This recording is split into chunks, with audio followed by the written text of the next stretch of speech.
Tere! Veebruarikuusse mahtus palju põnevaid ettevõtmisi, suurepäraseid saavutusi ning muidugi palju positiivseid emotsioone. Nüüd kõigest lähemalt.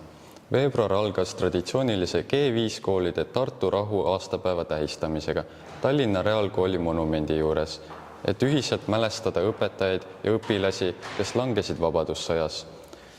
Sündmust korraldas seekord Gustav Adolfi gümnaasiumi õpilasesindus.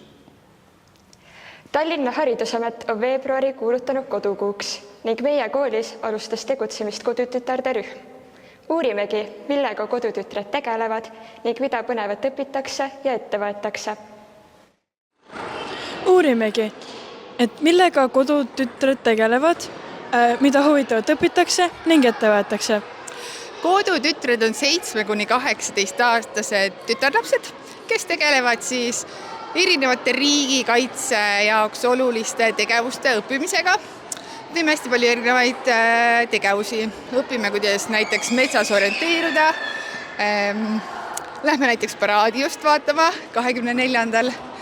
Ja teeme teisi väga olulisi tegevusi, mis on nii looduses kui ka tubasemad. Aitäh! Noorteühenduste aktiivsed liikmed kogunesid kooli auditooriumisse, et jagada väärtuslikke kogemusi, avaldada silmaringi ning saada uusi tutvusi ning osaleda aktiivsetel teemadel diskussioonirühmades. Tutvustati võimalusi, millega noored erinevates ühingutes tegelevad, kuidas korraldada tulemuslikku meeskonnatööd ja õppida liidrioskuseid ning juhtimist. Tööd alustas ka fotoklubi, kus hulk fotograafia huvilisi õpilasi saavad lihvida oma tehnilisi oskusi. Seda ikka praktiliste tegevuste kaudu. Juhendajaks on 11. B-klassi õpilane Uku Karel Ambos. Koolis alustab tööd fotoklubi. Uku Karel, räägi, mis toimuma hakkab?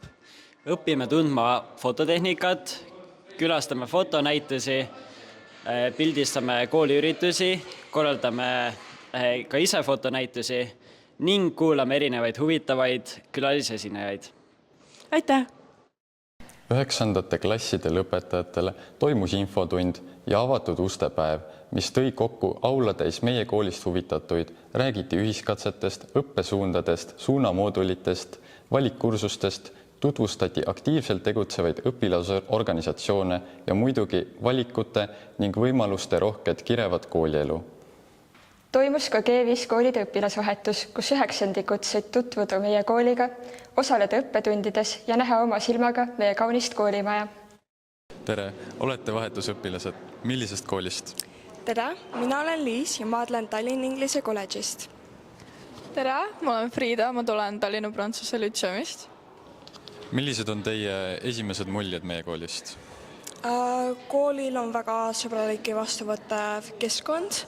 Samuti kool iseenesest on väga kena ja väga värviline kool, täis igasuguseid kunstitöid ja üldiselt on väga silmapaistev kool. Mulle väga meeldib teie koolimaja ja mul on hästi sümpaatsed jäänud silma teie õpetajad. Minu arust nad on hästi humoorikad ja sellised vastuvõtlikud. Millised on teie õppesuuna eelistused? Minu eelistus on jätkata humanitaarõppesuunas, kuna soovin ise minna välismaale õppima ja usun, et see õppesuund on võimeline pakkumas mulle võimalust arendada oma suhtlemisoskuseid ja üldiselt oma unistuse täitmist. Mul on samuti humanitaar, ma huvitun hästi meediast, nii et ma tahaks sellel teemal ennast arendada ja samamoodi ma tahaksin, ma näen ennast kuskil välismaal õppimas, nii et kindlasti ka see. Aitäh teile! Aitäh! Aitäh! Tagasi kooli tulid 74. lennuvilistlased, kes kohtusid juhtkonnaga ja rääkisid gümnaasiumi lõpuklassidele sisseastumisest ja kirevast elust ülikoolides ning tutvustasid ka argipäeva Eesti Kaitseväes. Nüüd räägime meie õpilaste suurepärastest saavutustest olümpiaadidel, ainevõistlustel ja viktoriinides. Esikolmiku kohti saavutati inglise keeles, muusikas, vene keeles, loodusteadustes, nii bioloogias, füüsikas kui geograafias, emakeeles, kunstis, Läänemere viktoriinil ja Eesti õpilasfirmade laadalt. Ka kõnevõistluselt, mis on vabaduse hind ja milline on minu Eesti.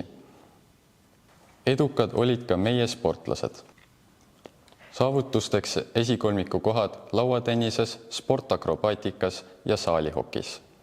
Kooli meesansambel esines 14. veebruaril Eesti suursaatkonnas Helsingis Eesti Vabariigi 106. aastapäevale pühendatud pidulikul vastuvõtul.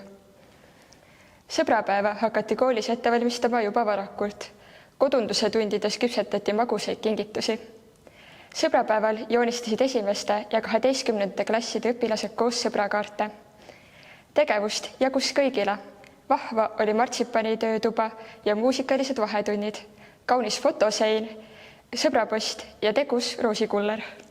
Veebruarikuu suursündmuseks oli kooli 120. ja koolimaja 100. aastapäevale pühendatud ajalookonverents Artur Perna ja tema aeg ning arhitekt Perna bareljeefi avamine koolimaja sissekäigu juures, millest võttis osa juhtkond, õpilasesindus ja gümnaasiumiansambel. Konverentsi avas direktor Meelis Kond ja Eesti arhitektuuri algusloost kõneles Kunstiakadeemia rektor professor Mart Kalm. Kõnepulti astusid õpilased Kristjan Õigus 9. B-st ja Mooje Truutin 12. C-klassist ning vilistlased EKA õppejõud Oliver Orro ja arhitektuurimuuseumi direktor Triin Ojari. Ja see maja, see 100 aastat tagasi, see oli tohutu murrangu hetk, kui see valmis sai. See oli, ma ei tea, vanemad inimesed siin on üle elanud 90 aastate alguse. Uue Eesti Vabariigi alguse. See oli kohutavalt kihvt aeg võrreldes praegusega, kui kõik on valmis, kõik on selge, igaüks on õiges kastis ja midagi huvitavat enam ei juhtu, ainult korruptsioon. Aga uue aja algus, kui kõik mõtlevad, mida teha, kuidas kõike teha, see on tohutult loov, meeletu loovuse vallandumine. Ja Eesti Vabariigi alguses, kui seda maja siin ehitati, siis seda oli veel rohkem kui 90 aastate alguses. Ja seda sellepärast, et see murrang oli suurem, sest Eesti ühiskond ei olnud valmis. Tänast saadet jääb lõpetama Eesti Vabariigi 106. aastapäeva tähistamise pidulik aktus. Kaitsetahet, mida eestlased endis kannavad, on raske mujalt maailmast leida, alustades juba vabadussõjaajast, kui Tallinna koolidest läksid gümnaasiumi koolipoisid kodumaest sõtta, kuhu mõned neist oma noore veel elamata elu jätsid ning lõpetades tänase Kaitseliiduga, kus liikmeid on üle 30 000.